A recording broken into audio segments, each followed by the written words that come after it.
We begin the news in Florida, where residents have started moves to repair damages from Hurricane Milton. Some residents cleaned up debris after the storm smashed through coastal communities and tore homes to pieces, flooded streets, and also caused a barrage of deadly tornadoes. Governor Ron DeSantis has warned people to not let down their guard, however, citing an ongoing threat to safety, including down power lines and flooded areas. Search and rescue teams have conducted more than 4,200 rescues and assists, and 1.2 million meals have been delivered to people in need, with another 1.6 million set to be delivered. Concerns about fuel. There's a lot of interest in these gas stations. There's fuel available. It's just the gas stations, if they don't have a generator, then they need that power to get back on to be able to operate the pumps. And I do think the power is going to get on as rapidly as humanly possible. But in the interim, if you don't have a generator, those pumps won't operate. I know Kevin's working with some of them to do it. A lot of the major stations, quite frankly, should have generators in Florida, but they are working that issue. Now, if there's issues with the port here in Manatee with the fuel terminal, and I know Kevin's working on some of that, we will work to bring fuel in from other places if that needs to be done. And some Florida residents insist that despite the storm, they will stay resilient and rebuild their homes. Penny Schallberg, confused, don't know what to do. Speaks for many in this Cortez community tonight. A lot to think about. Exhausted. Oh, it's just incredible. I've never seen destruction like this. It's devastating. It's your life. It's what you've worked for and worked hard for, and it's gone. I'm going to rebuild. There's no doubt about that. It's the only place I got. So that's my plan so far. Grateful that I'm alive. It'll be fine. It'll be fine.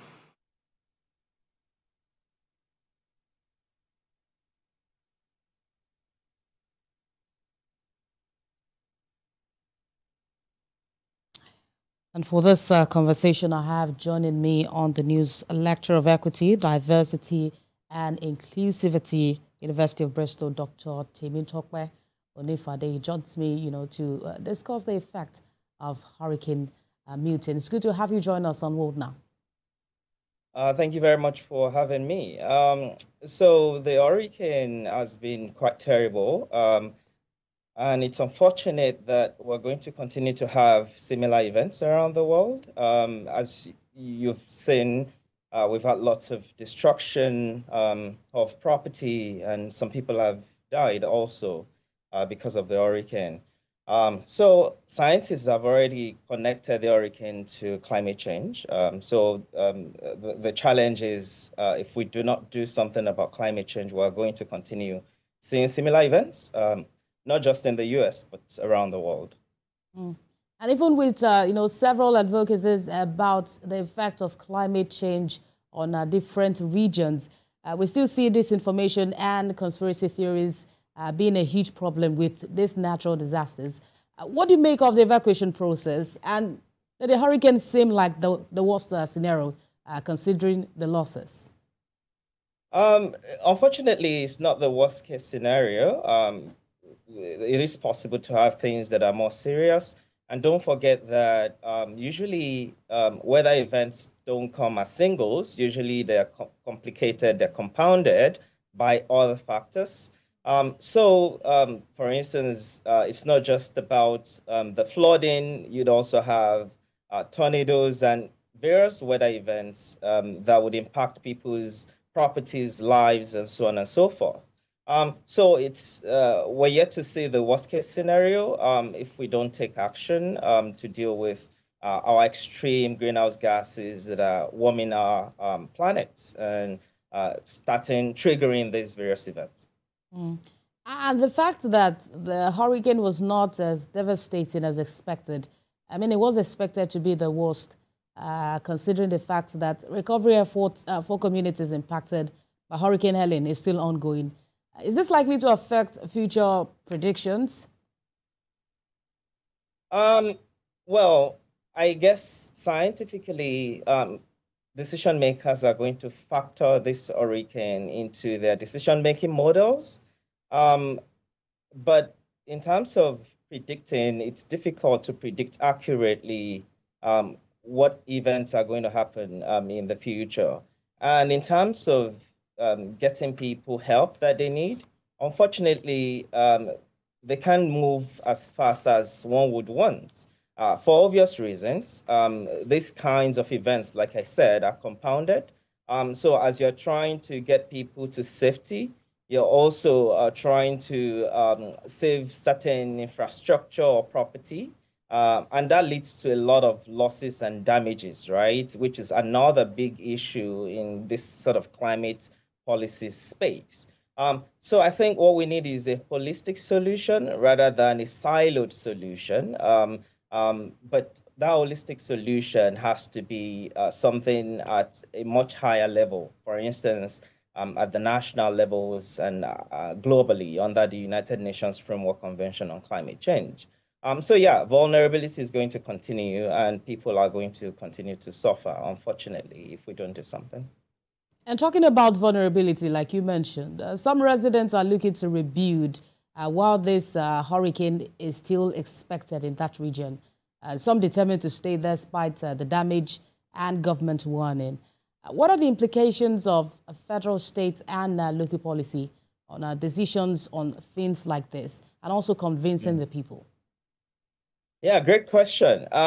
So just like climate change is a compounded problem, and the events, the weather events that we're seeing are compounded, policymaking is also very compounded. So for these kinds of emergencies, usually it will start from the grassroots, from the local level, municipal governments, city governments, and so on and so forth. But eventually, if they want to take more coordinated decisions, it has to be at the state level, just because of the way the Constitution of the United States is structured. The federal government, unfortunately, does not have as much power in regulating these kinds of events. I mean, the federal government could, for instance, declare a state of emergency, but that's rare, right? You cannot declare a national emergency because of an occurrence within just a specific region. So I think most of the coordination and the policy responses would be at the domestic level, at the grassroots level, municipalities and the local governments, and then at the state level. And search and rescue operations are still ongoing. Well, not just for Hurricane Milton, but also for Hurricane Helen. The President, Joe Biden, also mentioned that there were losses of about $50 billion. How likely or how fast is it for the U.S. to recover from this? I mean, the U.S. is a rich country. So, I mean, I don't know the sort of specific data on their finances, but I'd say, you know, this is probably not significant enough to run them into debt or into any serious loss. But I think the key issue to keep in mind is that this is one event, but like you said, you know, we've had other similar events, hurricanes, but there are also other types of weather events, right? Forest fires and so on and so forth. So these are little drops, but by the time you calculate everything, it becomes very significant. So I think the financial implications would be long-term rather than short-term. So we're talking about how these events are going to continue to increase, and then how the losses are going to start, you know, compounding and piling up. And then, you know, in years to come, unfortunately, I hope, well, I hope it won't be too late for governments to then take serious decisions. And I mean, it's not just the United States, even though the United States has a not so great reputation in taking these kinds of policy actions, but other countries have similar issues. You know, even Nigeria, we're trying to move things in the climate space, but we're not moving as fast enough, although there are justifications for that. Lecturer of Equity, Diversity and Inclusivity, University of Bristol, Dr. Temitope Onifade, thank you for joining us on the news this hour. Thank you very much for having me. Talking U.S. Politics as campaign ahead, the presidential election continues. Vice President Kamala Harris attended Arizona Republicans for a Harris event in Scottsdale, Arizona, where she provided brief remarks and greeted Republican supporters. Right? We know what the former president said about John McCain. I'm not going to repeat it here. But strength. John McCain stood on principle. He stood on a belief in the importance of patriotism, of sacrifice, of what we stand for as a country.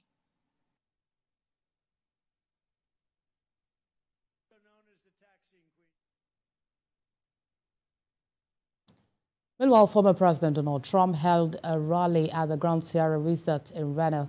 Mr. Trump, during his speech, focused on the payment of taxes structure by the current administration.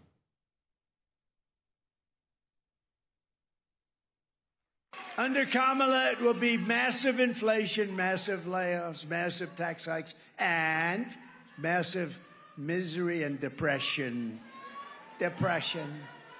Kamala Harris will kill the American dream. That's what she's doing. And for your children, they don't have a dream with these people. These people, look, she's a Marxist.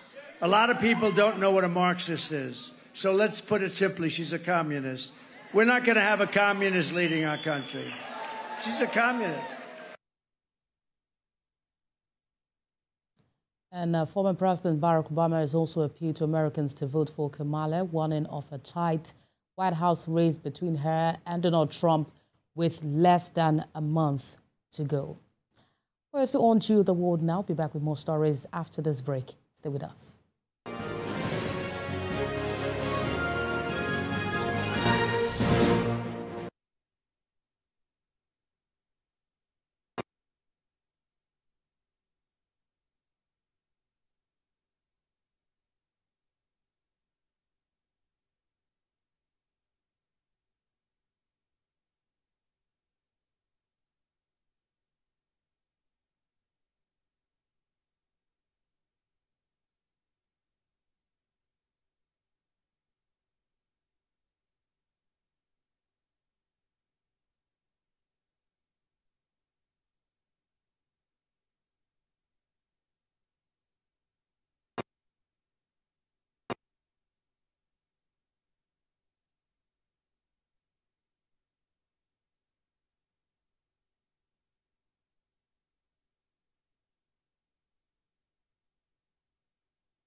Moving now to the Middle East, where Iran's government has been engaging in urgent diplomatic efforts with countries determining whether they can reduce the scale of Israel's response to its missile attack early this month. The U.S. has been consulting with Israel on how it plans to respond to Iran's October 1st attack.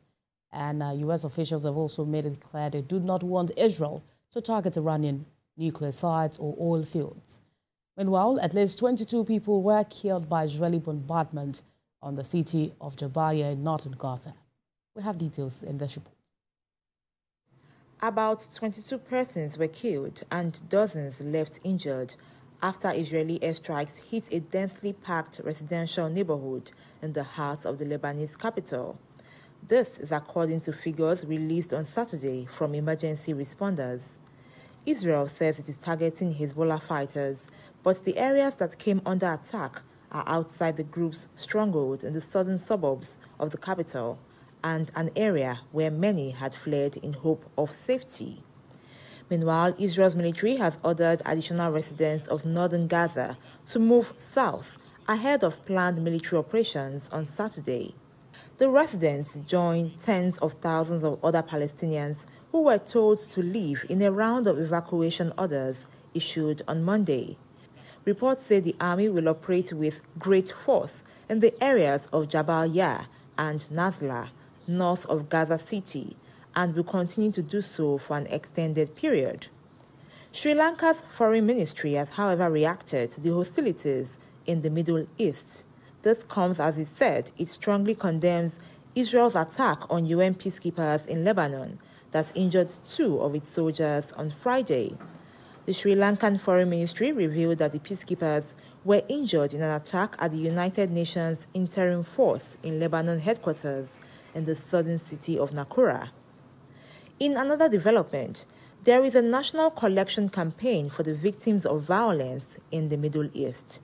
The collaborating organizations in the Netherlands have opened a special fund to cater for hundreds of thousands of people who are in urgent need in the Middle East.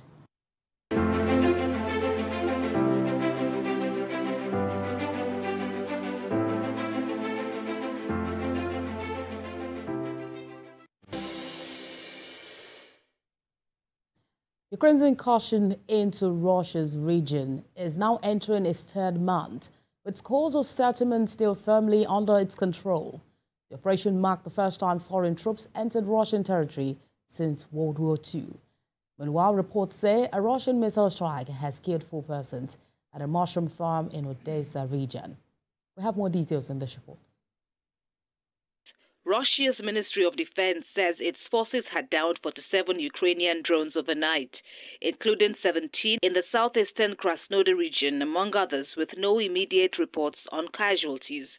But the Ukrainian Air Force said Russia fired 28 drones at Ukraine, of which 24 were destroyed. Ukraine's chief of staff said its forces had struck a field depot overnight in the eastern Russian-occupied Luhansk region, setting it on fire. It didn't give any details, and Moscow didn't confirm the attack. In Odessa region, Russians hit a mushroom farm with ballistic missiles. 4 workers, including a 16-year-old teenager, were killed on the spot. Another 10 civilians were wounded. People were taken to the hospital by ambulances. Rescuers had to spend 3 hours clearing the rubble and using dogs to search for the missing. They managed to find 4 workers alive.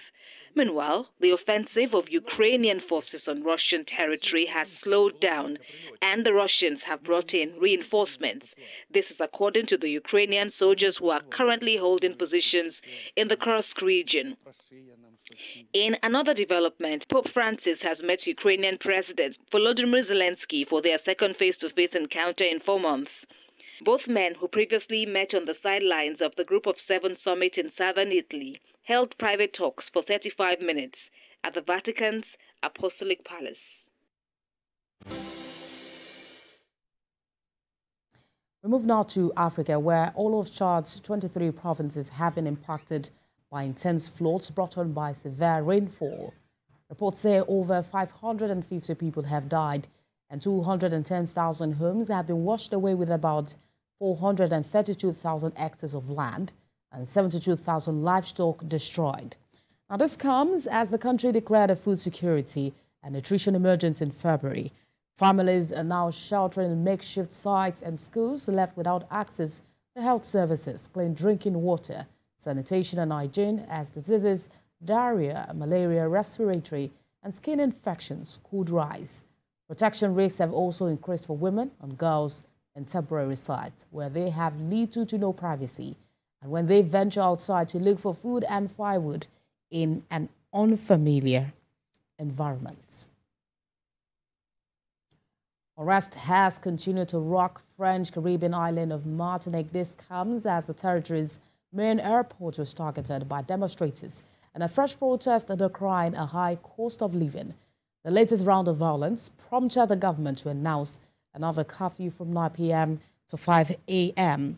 Schools have been temporarily closed, and the teaching hospital announced it had triggered the emergency plan, which enables the postponement of surgeries and temporary mobilization of additional personnel. TENEC has seen similar protests in recent months, many of them fueled by anger over what demonstrators say is economic, social, and racial inequality. And finally, on the world now, the 2024 Nobel Peace Prize has been awarded to Nihon Hindakyo grassroots Japanese organization of atomic bomb survivors from Hiroshima and Nagasaki. The organization was recognized for its efforts to achieve a world free of nuclear weapons. The Norwegian Nobel Committee praised the group for demonstrating through witness testimony that nuclear weapons must never be used again. The Norwegian Nobel Committee has decided to award the Peace Prize for 2024 to the Japanese organization Nihon Hindakyo. This grassroots movement of atomic bomb survivors from Hiroshima and Nagasaki, also known as Hibakusha, is receiving the Peace Prize for its efforts to achieve a world free of nuclear weapons and for demonstrating through witness testimony that nuclear weapons must never be used again. The Secretary General warmly congratulated the grassroots Japanese organization Nihon Hindakyo on being awarded the 2024 Nobel Peace Prize. The atomic bomb survivors from Hiroshima and Nagasaki, also known as the Hibakusha, are selfless, soul-bearing witnesses of the horrific human cost of nuclear weapons. While their numbers grow smaller each year, the relentless work and resilience of the Hibakusha are the backbone of the global nuclear disarmament movement. Well, that's it on the world now. For more updates on the stories we're monitoring, you can visit our website on www.tvcnews.tv. You can also follow us on our social media handles, Facebook, Instagram, and on X at TVC News NG. On YouTube, we are live at TVC News Nigeria. Thanks for watching.